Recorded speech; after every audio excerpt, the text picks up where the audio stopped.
Hello, everybody. Welcome to the penultimate review show for Broken Wing Racing League GT3 Sprint Championship. We headed out to Germany this Sunday on a long Labor Day weekend to run the former F1 circuit, the Hockenheim Ring. Um, Fairly low attendance, around 32 cars. Pretty unchaotic race. Not a ton of stuff happened. Everyone kind of minding their P's and Q's. We had some good, clean racing. There's like maybe two or three real like bumping incidents. I think Jeff and Trey unfortunately got together. Didn't seem to do too much harm or foul. Um, I think a couple people had some self spins that maybe some other people got collected in. Um, but yeah, other than that, it was a pretty unchaotic race, but we did have some really good like clean battles going on here and there. We'll highlight a couple of points throughout the video here. As you can see here, we have our slide of winners. We had Peter Flanner taking the pro title, pro race again. It's a couple in a row for him now. He's really trying to bring it home. We had Christopher Chitterling taking the Pro-Am victory. Really trying to put the pressure on Marshall, make sure Marshall knows he can't miss even one step. In the AM class, Eric Koonsman takes his third in a row. He is really coming into his own this second half. He's had one hell of a half, so good for him. We'll look into the points here in a little bit, but he is really killing it. And then for the rookies, newcomer Seba Corns, he, I believe, got like a top 10, if I'm not mistaken. I think he got ninth overall. Yeah, that's what a run. He came out and he showed out for the rookies. So congrats to him. As we hop into the class rankings, let's start with the clip from the pros. I think that we're going to try to do a clip from each of the classes as we go through. I believe I don't want to get it wrong. It was either Brandon or Tyler. Somebody had mentioned this, and I agreed that that was an awesome idea. So we are definitely going to try that out. So let's start with the pros. We didn't have anything too crazy, as long as we want to avoided a couple of spins. So let's just start with. Uh, I thought this was a really cool deal. This is lap one, just out of the hairpin, and just look at this line of pros. We're aboard Gage Himes here in ninth, and I believe like Mark Foley right behind him. All the way to 10th is pretty tight. But I mean, look at they're just gonna run. We'll speed it up a little, just so we're not sitting here forever. But I mean, they just run this line, this little conga line. It spreads out, closens back up, spreads out, closens up. They do this for, I don't know, 10 or 4 or 5 laps minimum. I know we'll probably stop it around lap 4, I think, is when it finally started to spread out a bit. But I mean, you got Peter up here putting a bit of a gap, but then Max, Nick, Jacob, Matthew Merciers, this SimCity guy I can't think of, Jeff, Jablonski, and Gage, and then even Mark, with here's Seba with the first real gap. That's impressive. These guys, this front group's pace was pretty insane. I mean, you can't miss a single mark here, or you're going to get past. Say you're uh, Jeff here, you make one small like wiggle misstep, and 4 people are going to pass you. It's pretty insane. Like I said, we didn't have anything too crazy that I could find. But yeah, I just wanted to kind of highlight like the pace and the consistency of the pace up here at the front. It's pretty astounding. Let's hop over to the points. We've had quite the battle in the top 4 here this season, but with Peter having a pretty remarkable run here, I think he's won at least 3 of these 5. He's got a really solid 100-point lead in the second half. He's got a 140-ish point lead overall. he's really unfortunately kind of putting his foot down on this series, and I think, I mean, like I said, his drop week is 330 points. So even if he doesn't show up, it's like he got 330 points. So Jacob here in second would need, I mean, what's this, 140 points as well as the drop. I mean, he need 140 over this. I don't think it's possible. I think Peter would have to come out and get a bannable offense of penalty points for this title to not be his. So, I mean, I don't want to prematurely congratulate him, but I've got a feeling Peter's probably got some champagne on ice for this Sunday. Yeah, so I really think it would take a miracle. I think the exciting battle is hold on, I just had it. I saw it and it disappeared from me. Um, Jacob and Mark have they've got a battle going on. Yeah, here we go for the no, what was it? I don't remember. Oh yeah, Jacob Simmons and Mark. Yes, here it is. 1430, 1420. That's for third in the second half here. Only 8 points separate the two for the second half. Third place spot on the podium. And heck, even if there's a horrendous race from Jablonski, maybe one of them could grab second. So those two at least have something to battle for. It's cool to get a half podium. So I think that's our main watching point for this last race here on Sunday at Indy between the pros. Peter's he's, as you can see on the graph, he grabbed first and is just not going to be denied. So let's hop over to the Pro-Ams, which is quite an exciting time. We will hold off on the super exciting news. Someone's reign of terror may or may not be over. We'll get to that, but first let's we'll pull up a clip. We're gonna jump to Elliot Burton.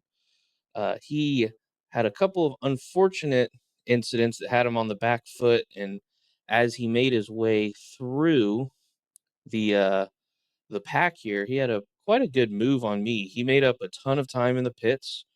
I don't know how I'm super brain dead on this pit entry. As you can see up in front, actually, someone about to get a pit entry penalty for crossing that line. I was very paranoid of it. Super slow. It allowed Elliott to gain a ton of time on me. And as you can see here, I'm about to understeer, and Elliott's going to put quite a move, run it up the inside, not be afraid to stick his nose here on a pretty high speed, high risk corner. And I back out. I've caught this curve very wonky before and just gotten jettisoned to the right, and really did not want to take him out with me. And that, see, I kind of bounced a little. But yeah, just a solid move from Elliott, showing why the Pro-Ams are who they are. And as he makes a bit of a recovery drive, I think it went okay for him. I know at one point he was pretty far back there. I think he took some good damage on the front end and had to work pretty hard to get back into a spot that fits his where he should be finishing. So we're gonna hop in. I teased it. Max Poe's reign of terror ends. He finally loses a race that he shows up to this half. He It did not look like it was going to end. He was in second overall, just absolutely slaying it.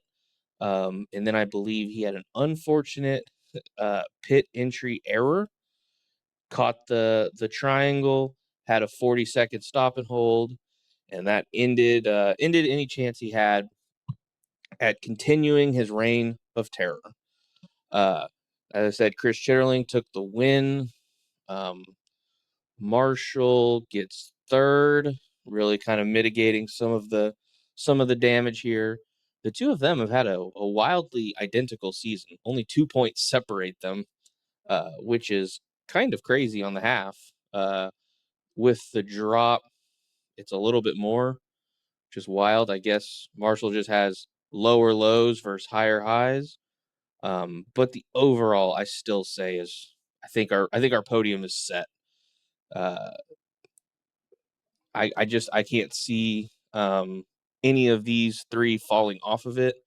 I heard Max will not be here for Sunday, so unfortunately, I don't think he's gonna be able to steal second from Mr. Chitterling. But I mean, Marshall would have to have a catastrophic day for Chris to pass him in the overalls. We had a lot of stagnation in the standings here.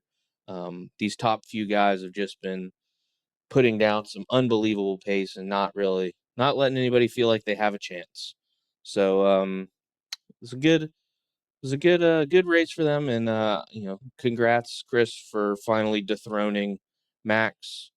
Um, doesn't really matter how it happens; it just matters that it does happen.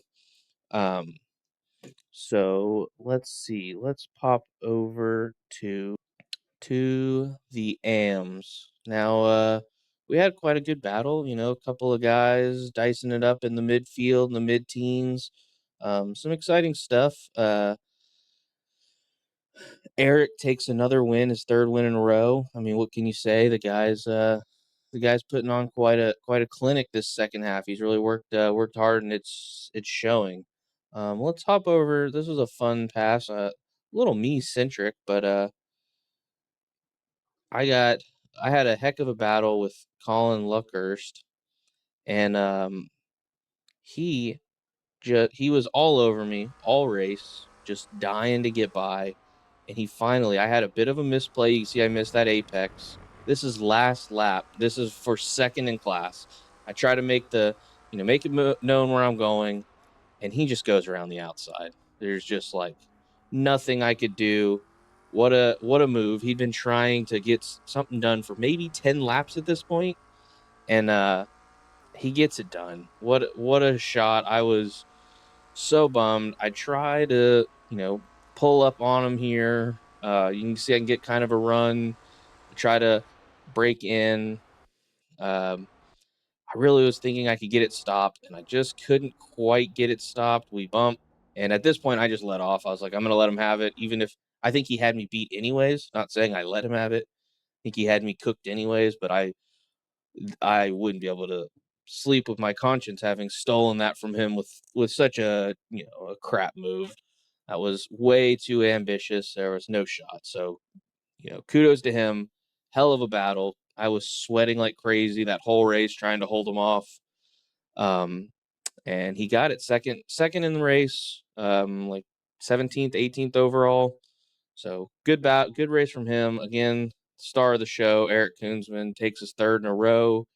He had a heck of a battle from Zach Peterson for a while. I think unfortunately Zach got some contact and had a drive through on like the second to last lap that dropped him down a number of positions. I think Eric's got the half locked up with the 315 as a drop week. So even if he doesn't show, he still scores 315. Like not anything anyone can do. But still, Brandon had such a great first half, even with a little bit of a sputter the past couple of weeks. Uh, he's not going anywhere. He's got this overall locked up. So that's awesome from those guys. Great to see Eric dicing it up with Eric and Zach Peterson dicing it up with some pro-ams and pros, and really putting a good name for us with the baby blue uh, mirrors. So let's hop over to the rookies. As we said, we had newcomer Seba Corns come out and just put the hammer down, getting a ninth overall. That's really awesome to see. Love to see some new guys come in and really have some pace. It makes it super fun for all of us. Just shakes things up. Here, let's jump into some highlights though of Maxwell Woodman Z had just an absolute epic battle on like lap 8 with Dylan. Was it lap 8? Let me pull the lap up. It was lap 8. So Dylan had an unfortunate spin on lap 1, put him in the back. He's working his way up, and he runs into our buddy rookie Maxwell here. And just watch this defense around the outside of the hairpin. Dylan for sure thinks he's got it. Look at the overlap. In his mind, there's no way Max is going to hold him off here. But what does he do? Slight wiggle as the power comes down and just outruns him. And Dylan just has to get behind him. He's like, wow, what can I do? What an epic hold by Max. Something tells me Dylan gets him here in a minute, but I had to highlight that. That was an awesome. We saw that in the race review last night, and that was just such a good hold from a rookie on a pro-am. Really, not showing any fear. So love to see it.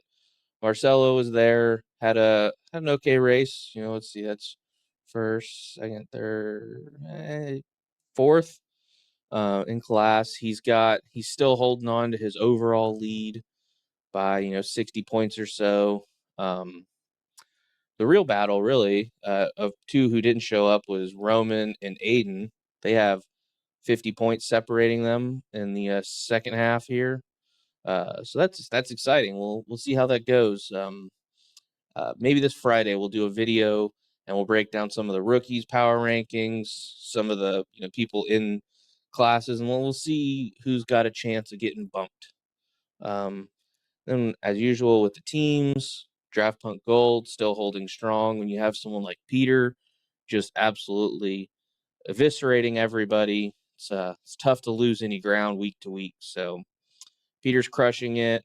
Thunder Thighs holding strong in second, 220 points. That's still a lot to make up in 1 week when you have pretty much the guy that wins every week and another guy who gets top 3 or 4 in his class every week. So, like I said, it's tough to look too much into it, but to think Draft Punt Gold isn't going to walk away with this one I would be shocked, to put it bluntly. I would be shocked. So thanks everyone for coming on. I know it's a little bit longer than it usually is. We had a lot more stuff to talk about. And yeah, I'm excited for this week. This last round we have at Indy. So check us out. We'll be on Twitch. The race will be broadcast live. Broken Wing Racing League. Look it up. You can find it. And we'll look forward to doing the big review on Monday. I think maybe Friday we'll do a power rankings preview. We'll see. But other than that, have a great week. We have Broken Wing Le Mans finishing up tomorrow. Fortunately, that one's not broadcast, but be on the lookout, and we'll see you Sunday. Bye.